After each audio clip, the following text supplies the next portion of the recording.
কোরবানি করা আমাদের জন্য যে একটি মহামূল্যবান ইবাদত। আল কোরবান ইয়াতাকাররামু বিহিল আবদু ইলাল্লাহি সুবহানাহু ওয়া তাআলা। কোরবানি হচ্ছে এমন একটা জিনিস যেই ইবাদতটির মধ্য দিয়ে বান্দাকে আল্লাহর নিকটে পৌঁছে দেয়। এটার নাম হচ্ছে কোরবানি। এটার নাম কি? কোরবানি। গোশত খাওয়া নাই। কোরবান শব্দের অর্থ হচ্ছে বা নিকটবর্তী করে দেওয়া। অতএব আমাদেরকে মনে রাখতে হবে, আমি যে ইবাদতটি পালন করতে যাচ্ছি এর উদ্দেশ্য হচ্ছে আমাকে এই ইবাদত আল্লাহর কাছে পৌঁছে দিবে। আমি পৌঁছতে পারবো না, আমার আল্লাহর কাছে পৌঁছার ক্ষমতা নেই, সেই সার্টিফিকেট নেই। আমাকে পৌঁছে দিবে আমার আমল। কোন আমল? এই কোরবানি আমল। কার কাছে পৌঁছে দিবে? আল্লাহর কাছে সরাসরি পৌঁছে দিবে। তাহলে আমার নিয়াতটা সেরকম খাঁটি এবং বিশুদ্ধ হতে হবে। আর আমার সেই বস্তুটি তো অবশ্যই রাসূলের সুন্নাহ ভিত্তিক হাদিস অনুযায়ী একেবারে পরিপূর্ণতা বিশুদ্ধতায় আসতে হবে, যে যাতে করে আমার এই ইবাদতটি আমাকে আল্লাহর নিকটে পৌঁছে দেয়। এটা যেন কখনোই নয় যে এটাই হচ্ছে আমার গোশত খাওয়ার একটা সুযোগ এসেছে, গোশত খেয়ে ফেলি, এটা যেন কখনোই নয়। কোরবানি মূলত আদম আলাইহিস সালাতু সালামের পুত্র। খুব সংক্ষেপে ইতিহাস, বহু ইতিহাস আমরা শুনেছি।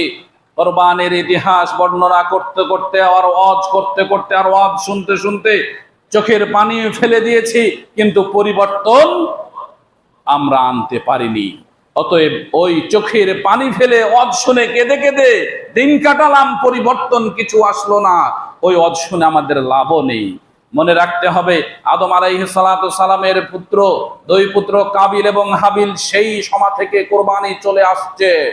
আর সেই সময়কার কোরবানিগুলোর পদ্ধতি কিরকম ছিল সেটা উম্মতে মুহাম্মাদের অজানা, কারণ নবী মুহাম্মদ সাল্লাল্লাহু আলাইহি সাল্লামকে জানানো হয় নাই। অতএব আমরা সেগুলো জানি না কিরকম পদ্ধতি ছিল। এক এক বর্ণনায় এক এক রকম এসেছে, সেগুলো ভিন্ন কথা। কিন্তু পরিষ্কারভাবে আমরা যেরকম করে কুরবানি করছি, যেভাবে গোশত খাচ্ছি, যেভাবে ইবাদত করছি, সেটা কি সেরকম ছিল? এটা আমাদেরকে বলার কোনো এখতিয়ার কোরআন সুন্নাহয় নেই।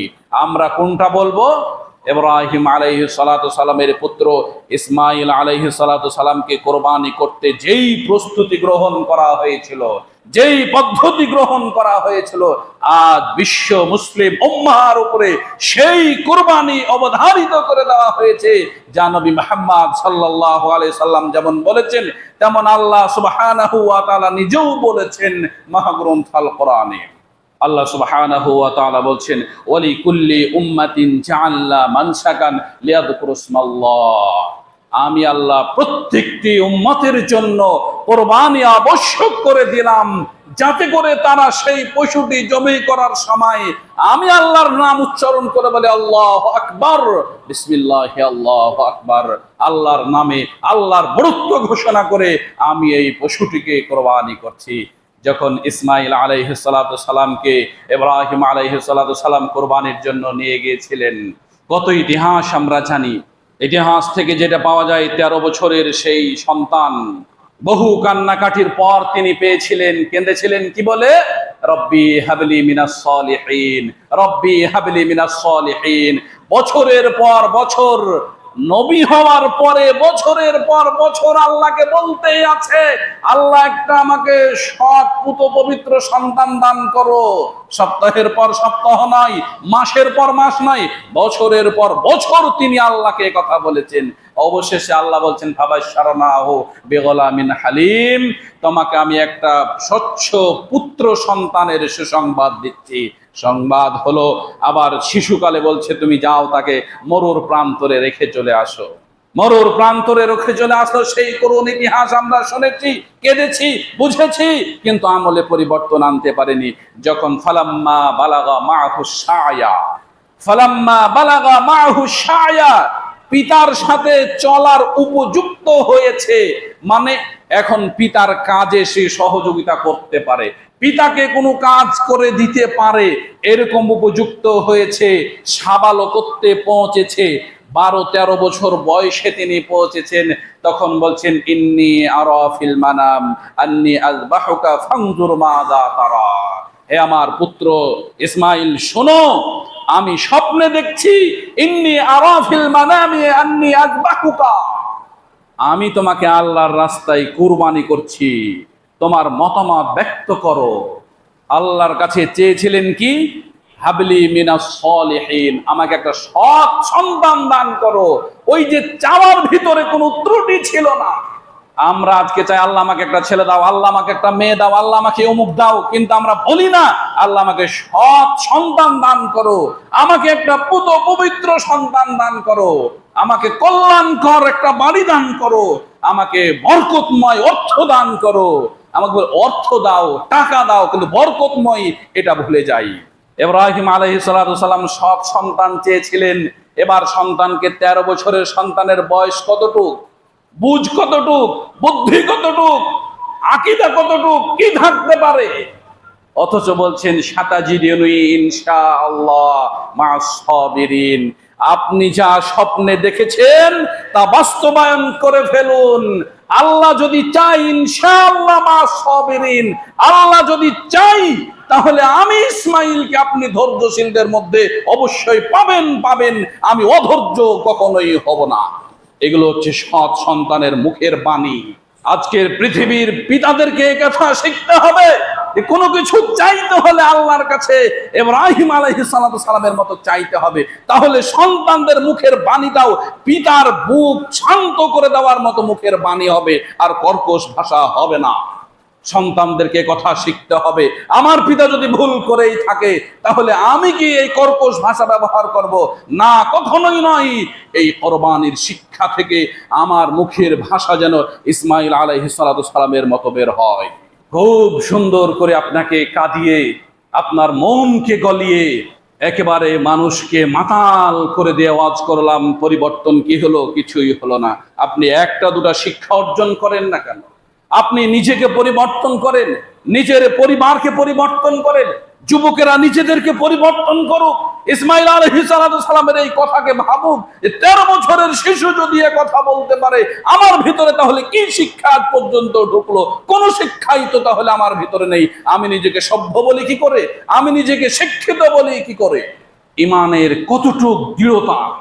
আমি যদি আজকে আমার ছেলেকে মনে করি যে আল্লাহর দ্বীনের পথে দিলাম, আমি আমার ছেলেকে হাফেজ বানাবো, আমি আমার ছেলেকে আলেম বানাবো, আমি আমার ছেলেকে মুত্তাকি পরহেজগার বানাবো, তো অমুক জায়গাতে দেওয়া লাগবে, ওখানে গিয়ে রেখে আসা লাগবে। প্রতিমধ্যে যদি আমাকে সমাজের কোনো একজন বড় লোক যাদের অর্থ আছে, বা কোনো একজন শিক্ষিত ব্যক্তি যাদের শিক্ষা আছে, এরা যদি বলে এইটুকু ছেলেকে এখানে রেখে আসবা, একা একা কিভাবে বোর্ডিং এ থাকবে? ওখানে গেলে তো ঘাঁটি খেতে দেবে, ভালো তরকারি দেবে না, ফ্লোরে শুইতে দেবে, ভালো খাট দেবে না, এভাবে মানুষ বাঁচতে পারে নাকি? তখন আপনি বলবেন ঠিক কথাই তো বলেছেন, আমার একটা ছেলে এত কষ্ট করে রাখা যায় নাকি? না না, ওখানে আর দেওয়া যাবে না। আচ্ছা ঠিক আছে, পরবর্তীতে তাকে দিন শিখিয়ে দেব, এখন সে ইংলিশ মিডিয়ামে যাক, এখন সে এই মিডিয়ামে যাক, এখন সে ওই মিডিয়ামে যাক, ইত্যাদিগুলো আমরা কি করি? মানুষদের কথা শুনে, পরামর্শ শুনে সেখান থেকে চলে আসি। কিন্তু ইব্রাহিম আলাইহিস সালামকে কয়বার বলা হয়েছিল? তিনবার বাধা দেওয়া হয়েছিল। বাধা দিয়েছিল কে? সবাই জানে যে শয়তান 3বার বাধা দিয়েছিল। ইব্রাহিম যখন ইসমাইলকে মিনা প্রান্তরে কোরবানি করার জন্য নিয়ে যাচ্ছে, শয়তান প্রথমে বাধা দিয়ে ব্যর্থ, শয়তান দ্বিতীয়তে বাধা দিয়ে ব্যর্থ, শয়তান তৃতীয়তে বাধা দিয়ে ব্যর্থ, উপরন্ত ব্যর্থ তো হলো ইব্রাহিম আলাইহিস সালামের কাছে পাথর ছুঁড়া খেলেন। তাহলে আমাকে আপনাকে বুঝতে হবে ওই শিক্ষা যে আমি যদি দ্বীনের পথে চলি, তাহলে দ্বীনের পথে আমাকে সুশিক্ষিত হোক, কুশিক্ষিত হোক, সমাজে আধিপত্য বিস্তারকারী ব্যক্তি হোক, ন্যূনতম একেবারে নগণ্যতম ব্যক্তি হোক, দ্বীনের পথে কেউ বাধা দিলে আমি ইব্রাহিম আলাইহিস সালামের সেই শিক্ষা নিজের জীবনে বাস্তবায়ন করব না, কখনোই নয়। দ্বীনের পথে বাধা দেওয়ার কাজই হচ্ছে শয়তানের কাজ। দ্বীনের পথে বাধা দেওয়া কাজ কখনো মুমিনের কাজ হতে পারে না। ইব্রাহিম আলাইহিস সালামকে শয়তান বাধা দিয়ে পারেনি, তিনি পাথর নিক্ষেপ করে নিজের ছেলেকে দিয়ে কুরবানি করতে দ্বিধাবোধ করেনি। তখন আল্লাহ সুবহানাহু ওয়া তাআলা বলছেন, কদ সাদ্দাকতার রুইয়া ইন্না কাযালিকা নাজজিল মুহসিনিন। ইব্রাহিম, তুমি তোমার স্বপ্ন বাস্তবে রূপদান করেছো। আমি আল্লাহ এভাবেই মুহসিন ব্যক্তিদেরকে, পরহেজগার মুত্তাকি ব্যক্তিদেরকে যা দিয়ে থাকি, প্রতিদান দিয়ে থাকি। অফাদাইনাহু বিযিবহিন আযীম। এর পরিবর্তে কি হলো? একটা দুম্বা আসলো, তিনি জবাই করলেন। জবাই করে দেওয়ার পর তিনি সন্তানকে এবার বুকে টেনে নিলেন। বহু চাওয়ার পর সেই সন্তানকে পেয়েছেন। কত না পরীক্ষা তিনি দিতে হয়েছে। সব পরীক্ষার পরে যখন বলছেন, আল্লাহ বলছেন যে তুমি তোমার স্বপ্নকে বাস্তব রূপ দান করেছ, তখন সেই শরীর তল থেকে তুলে নিয়ে অক্ষত সন্তানকে বুকে টেনে নিয়ে বলছেন, ইয়া বুনাইয়া, হে আমার সন্তান, উহিবতুলি, আল্লাহ তোমাকে আমার কাছে আজকে আবারও দান করলেন।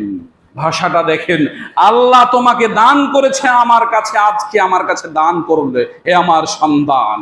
মানে আল্লাহর কাছ থেকে যে দানটা পেলেন, সে সময়টাতেও তিনি আল্লাহর কৃতজ্ঞতা জ্ঞাপন করতে ভুলে গেলেন না।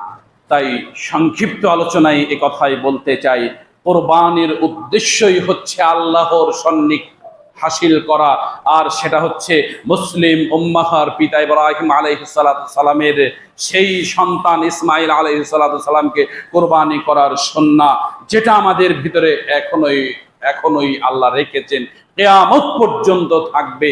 এর ইবাদত থেকে আমাদেরকে ওই রকম গুরুত্ব দিয়েই করতে হবে, যেই রকম গুরুত্ব দিয়ে ইব্রাহিম আলাইহিস সালাম করেছেন। আর তার উত্তরসূরি হিসাবে আমাদের নবী মুহাম্মদ সাল্লাল্লাহু আলাইহি সাল্লাম করেছেন, সাহাবীরা করেছেন, তাবিঈনরা করেছেন, আইম্মায়ে মুজতাহিদগণ করেছেন, আমরা করছি। কিন্তু গুরুত্বের বিষয়ে আমাদেরকে সচেতন থাকতে হবে, সাবধান থাকতে হবে, এবং সেখান থেকে শিক্ষাগুলো আমাদেরকে নিতে হবে। শিক্ষা না নিলে আমরা এই যে এভাবে করে প্রতি বছর আসে আর প্রতি বছর যাই, আমাদের কোনো পরিবর্তন নাই, এরকম করে চললে সত্যি আমাদের ঈমানের পরিবর্তনটা অনেক পিছিয়ে থাকবে। আল্লাহ সুবহানাহু ওয়া তাআলার আরেকটি আয়াত বলি, আল্লাহ বলছেন, ওয়ালিকুল্লি ইয়ানালুল্লাহু লুহুমুহা ওয়ালা দিমাউহা ওয়ালাকিন ইয়ানালুহুত তাকওয়া মিনকুম। কোরবানির আসল উদ্দেশ্য যে আল্লাহর নিকটে পৌঁছে যাওয়া। এই আয়াতটি থেকে আমরা আরো দেখতে পাই, আল্লাহ বলছেন, লা ইয়ানালুল্লাহু লুহুমুহা ওয়ালা দিমাউহা। কোরবানির পশুর রক্ত, আমি আল্লাহ এর রক্ত দেখতে চাই না, এর প্রয়োজন আমার নেই। কোরবানি পশুর কার কতটা গোস্ত হলো, কার কত মন গোস্ত হলো, আমার মনের মন গোস্তরও দরকার নেই, এটা আমি চাই না। ওয়ালাকিন ইয়ানালুহুত তাকওয়া মিনকুম। আমি আল্লাহ এর ভিতর থেকে দেখতে চাই তোমাদের তাকওয়া, কে আল্লাহকে ভয় করে আল্লাহর কাছে পৌঁছার জন্য, আল্লাহকে রাজি খুশি করার জন্য আল্লাহর রাহে একটা পশু কুরবানি করতে পারলে আমি সেটাই শুধুমাত্র দেখতে চাই। এটা কেন হলো? জাহিলিয়াতের মুশরিকদের একটা পন্থা ছিল, কোরবানি করত, কোরবানির পশুর রক্তগুলো নিয়ে এভাবে ওয়ালে দেওয়ালে তারা মেখে দিত, দেখাতে চেষ্টা করত, আমি কুরবানি করেছি, দেখো আমার কুরবানির পশুর রক্ত। কিছু কিছু গোস্ত মূর্তিকে দিয়ে আসতো, মূর্তির উপরে রেখে দিত, কিছু কিছু গোস্ত নিক্ষেপ করত, এগুলো দেখাতো, এই যে দেখো আমার কুরবানির গোস্ত। আল্লাহ বলছেন, রক্তও আমার দেখার দরকার নেই, এই গোস্তও আমার দেখার দরকার নেই, আমি আল্লাহ বান্দা তোমার অন্তর দেখবো। পশু বড় না ছোট এটা দেখার বিষয় নয়, এটা খাসি হলো নাকি ছাগল হলো এটা দেখার বিষয় আমার নেই, এটা আইরা গরু হলো নাকি বকনা হলো এটা আমি আল্লাহ দেখবো না, আমি আল্লাহ তোমার অন্তর দেখবো। অতএব সংক্ষিপ্ত সময়ে বিনীত অনুরোধ এটাই যে কোরবানি হচ্ছে পৃথিবীবাসীর জন্য, সারা পৃথিবীর মুসলিম উম্মাহর জন্য বিশেষ একটা ইবাদত এবং বিশেষ একটা শিক্ষা। এই ইবাদত এবং শিক্ষা নিজে গ্রহণ করি, নিজের পরিবারকে এর গুরুত্ব তাৎপর্য বোঝানোর চেষ্টা করি, নিজেদের আমলগুলোকে আমরা বাস্তবে রূপদান করে সমাজকে পরিবর্তন করার চেষ্টা করি। রব্বুল আলামিন কুরবানির মধ্য দিয়ে আমাদের সকলকে তোমার সন্নিকট হাসিল করার তুমি আমাদেরকে তৌফিক দান করো, আমাদের ঈমানি দাবি তুমি কবুল করে নাও। আল্লাহুম্মা আমিন।